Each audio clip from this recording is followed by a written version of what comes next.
எல்லாருக்கும் வணக்கம். This is Teresa's grand kitchen. எல்லோரும் எப்படி இருக்கீங்க? ரொம்ப நல்லா இருப்பீங்கன்னு நினைக்கிறேன். நாங்களும் ரொம்ப நல்லா இருக்கிறோம். எங்கள் ப்ளே ஸ்கூலும் நல்லா போயிட்டுருக்குது. இப்போ உங்களுக்கு வந்து நான் வந்து ஒரு ஈஸியான ஒரு சிம்பிள் ரெசிபி தான் செஞ்சு காட்ட போகிறேன். ரசம், அதாவது நம்மளுடைய சரவண பவன், நான் கோயம்புத்தூரில் வந்து அன்னபூர்ணா இதிலலாம் வந்து செய்கிற மாதிரி உள்ள ரசம், டேஸ்ட்டான ரசம். அது எப்படி செய்கிறதுன்னு பார்ப்போம். இதோட ரசப்பொடி வந்து பவுடர் வந்து நான் வந்து ஷார்ட்ஸில் போட்டிருக்கேன். நீங்கள் போய் செக் பண்ணி பாருங்கள். ரொம்ப ஈஸியான மெத்தட் தான்.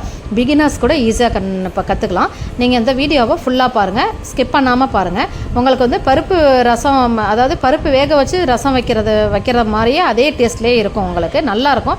கிட்டத்தட்ட மைசூர் ரசம், 90% மைசூர் ரசம் அந்த மெத்தடில் தான். இப்போ வந்து நான் வந்து புளி வந்து நல்ல ஒரு லெமன் சைஸ் புளியை வந்து தண்ணியில் ஊற வச்சுக்கிறேன். தண்ணினா நம்ம வந்து அரிசி களைவோம்ல தண்ணி, அந்த தண்ணியில் ஊற வைப்போம். அப்போ தான் வந்து அது நல்ல வாசனையாக இருக்கும். எங்கள் அம்மாச்சிலாம் வந்து நாங்கள் சின்ன பிள்ளையாக இருக்கும்போது அதில் தான் வந்து ரசம், குழம்பு, சாம்பார் இதெல்லாம் வைப்பாங்க. புளி கரைச்சி வைப்பாங்க. அது ரொம்ப நல்ல வாசனையாக இருக்கும். நான் இப்போ அதை வந்து அந்த தண்ணியில் தான் கரைச்சி உப்பு போட்டு அதை தனியாக எடுத்து வச்சுக்கிறேன் நான். ஏன்னா அதில் வந்து நல்ல ஒரு ஃப்ளேவர் கிடைக்கும். அந்த கழனி தண்ணின்வாங்க, அதில் நல்ல ஃப்ளேவர் கிடைக்கும். நீங்கள் அதை கூட செஞ்சு பாருங்கள். மீன் குழம்புலாம் வச்சா நல்லாயிருக்கும். இதில் வந்து ஒரு அரை ஸ்பூன் அளவுக்கு மஞ்சத்தூள் போட்டுக்கிறேன். மஞ்சத்தூள் போட்டு இதை தனியாக நம்ம எடுத்து வச்சுக்குவோம். இப்போ வந்து 2 சைஸ் தக்காளியை வந்து வேக வச்சு அதை வந்து நல்லா ஸ்மாஷ் பண்ணிக்குவோம். இப்போ உள்ள தக்காளிலாம் மசிய மாட்டேங்குது. அதனால் கையில் நசுங்கினா மசிய மாட்டேங்குது. அதனால் வந்து நீங்கள் வந்து அதை கொஞ்சம் தண்ணியில் போட்டு வேக வச்சு அதை மசிச்சுக்கிட்டு அதுக்கப்புறம் அதை அப்படியே அந்த நம்மளுடைய புளி ரசம் இருக்குல்ல, அதில் சேர்த்துக்கிட்டு புளி பவுடர், அதாவது ரச பவுடர் வந்து நான் வந்து ரெடி பண்ணி வச்சுருக்கேன். அதோடய ஷார்ட்ஸ் நான் போட்டிருக்கேன். அதை நீங்கள் செக் பண்ணி பாருங்கள். ஈஸியான மெத்தடு தான். அப்போ அதில் வந்து நான் 1.5 ஸ்பூன் அளவுக்கு போட்டுக்கிறேன். உங்களுக்கு காரம் ஜாஸ்தி வேணும் அப்படின்னா நீங்கள் ஒரு 2.5 ஸ்பூன் போட்டுக்கலாம். நான் எங்கள் குட்டிமாக்கு கொடுக்கறதுனால 1.5 ஸ்பூன் போட்டுக்கிறேன். அப்புறம் பச்சை மிளகாவும் பூண்டு நல்லா ஒரு ஃபுல் பூண்டு எடுத்து அதையும் நல்லா தோலோடே இருக்கட்டும், அதையும் நல்லா நசுக்கி அதையும் நல்லா போட்டு, உப்பு வந்து நீங்கள் எவ்வளோ உப்பு சாப்பிடுவீங்களோ அதுக்கு தேவையான உப்பையும் போட்டு இப்போ ஒரு பேனில் வந்து ரொம்ப எண்ணெய் ஊற்றக்கூடாது ரசத்துக்கு. ஒரு அரை ஸ்பூன் இல்லை 1 ஸ்பூன் அளவுக்கு எண்ணெய் ஊற்றி கடுகு, வெந்தயம், காஞ்ச மிளகாய் போடலை எங்கள் குட்டிமாவுக்காக, பெருங்காயத்தூள் 1 ஸ்பூன் அளவுக்கு பெருங்காயத்தூள் போட்டுக்கிறேன். பெருங்காயத்தூள் போட்டு இந்த நம்ம கரைச்சி வச்சோம்ல புளி, அதை வந்து இதில் ஊற்றிட்டு கருவேப்பிலை போட்டுங்க. நான் கருவேப்பிலை சொல்ல மறந்துடுறேன். தாளிக்கும் போது கருவேப்பிலை போட்டுங்க. ஏன்னா நம்ம ரச பவுடர்லேயும் இப்போ கருவேப்பிலை போட்டு அரைச்சிருக்கிறோம். ஆனாலும் வந்து இதுலேயும் நீங்கள் கருவேப்பிலை போட்டிங்கன்னா, தாளிக்கும் போது கருவேப்பிலை போட்டிங்கன்னா ரொம்ப டேஸ்ட்டாக இருக்கும்.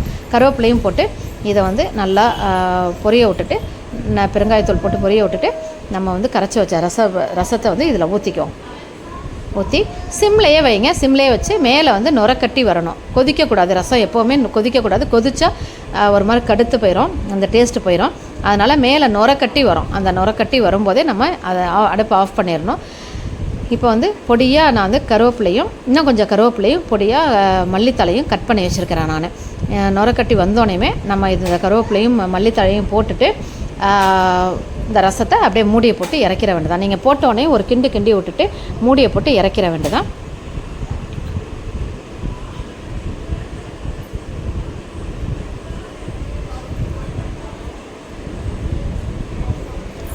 கருவேப்பிலை வந்து நம்ம பவுடர்லேயும் போட்டிருக்கிறேன் நான். பவுடருக்கு என்னென்ன போட்டிருக்கிறேன் அப்படின்னா, ரச பவுடருக்கு அதாவது நீங்கள் எந்த கப்பால் அளக்குறீங்களோ அதே கப்பாக எல்லாமே வச்சுக்கணும். அந்த கப்பில் 1/4 கப் அளவுக்கு ஜீரகம், 1/4 கப் அளவுக்கு மிளகு, 1 கப் அளவுக்கு, அதே கப்பில் 1 கப் அளவுக்கு துவரம்பருப்பு, 1/2 கப் அளவுக்கு முழு தனியா, இது எல்லாத்தையுமே எடுத்து நல்லா ட்ரை ரோஸ்ட் பண்ணிக்கங்க. ஒரு 10 காஞ்ச மிளகாய், இது எல்லாத்தையுமே ட்ரை ரோஸ்ட் பண்ணி ஆறின பிறகு இதை வந்து நீங்கள் மிக்சியில் போட்டு பவுடர் பண்ணி நீங்கள் வச்சுக்கங்க. ஃப்ரிட்ஜில் வச்சுட்டிங்கன்னா உங்களுக்கு நல்ல வாசனை போகாமல் இருக்கும். நல்லா ஏர்டைட் கண்டெய்னரில் வச்சுக்கிட்டிங்கன்னா நீங்கள் வந்து திடீர்னு ரசம் செய்யும்போது உங்களுக்கு பருப்பு ரசம் மாதிரியே இருக்கும். ஏன்னா பருப்பு நம்ம அரைச்சிருக்கிறோம் போட்டு வறுத்து, அதனால் பருப்பு ரசம் டேஸ்ட்டுக்கே வரும் உங்களுக்கு. அதனால தான் நான் அந்த ரச பவுடரும் உங்களுக்கு நான் அதை போட்டிருக்கேன். நீங்கள் போய் பாருங்கள், வீடியோவில் ஷார்ட்ஸில் போட்டிருக்கேன், செக் பண்ணி பாருங்கள். இப்போ லைட்டாக நுரக்கட்டி வருது பாருங்கள். வரும்போதே மல்லித்தலையை போட்டு இறக்கிற வேண்டியதான். கருவேப்பிலையும் மல்லித்தலையும் போட்டு கரண்டி வச்சு ஒரு கிண்டி விட்டுட்டு அந்த வாசனை வெளியே போகாமல் இருக்கிறதுக்கு மூடியை வச்சு மூடிடுங்க. ஏன்னா அந்த வாசனை வெளியே போச்சுன்னா ரசத்தோட வாசனை வந்து அந்த நம்ம சாப்பிடும்போது அந்த ஃப்ளேவர் இதாயிரும். அதனால் மூடியை போட்டு மூடிட்டு நீங்கள் சாப்பிடும்போது நீங்கள் இப்போ சாதத்தில் போடுறீங்க அப்படின்னா சாதத்தை வந்து நீங்கள் ரசம் ஊற்றினாவே கொஞ்சம் ரைஸ் வந்து என்ன குழவா வடித்தாலுமே ரைஸ் கொஞ்சம் இதாயிரும், ட்ரை ஆயிரும். அதனால் நீங்கள் சாதம் வந்து நல்லா குழவா வடித்து நீங்கள் வந்து ரசம் ஊற்றுனீங்கன்னா நல்லா சாப்பிட்றதுக்கு நல்லா டேஸ்ட்டாக இருக்கும். அவ்வளோதான். கண்டிப்பாக இந்த வீடியோ பிடிச்சிருக்குன்னு நினைக்கிறேன். இந்த வீடியோ ஃபுல்லாக ஸ்கிப் பண்ணாமல் பாருங்கள். இந்த வீடியோ பிடிச்சிருந்துச்சுன்னா லைக் பண்ணுங்கள், ஷேர் பண்ணுங்கள், ஃபேமிலி அண்ட் ஃப்ரெண்ட்ஸோடு ஷேர் பண்ணுங்கள். நாளைக்கு இன்னொரு வீடியோவில் உங்களை நான் மீட் பண்ணுறேன். Until then, this is Teresa's grand kitchen. Teresa, bye.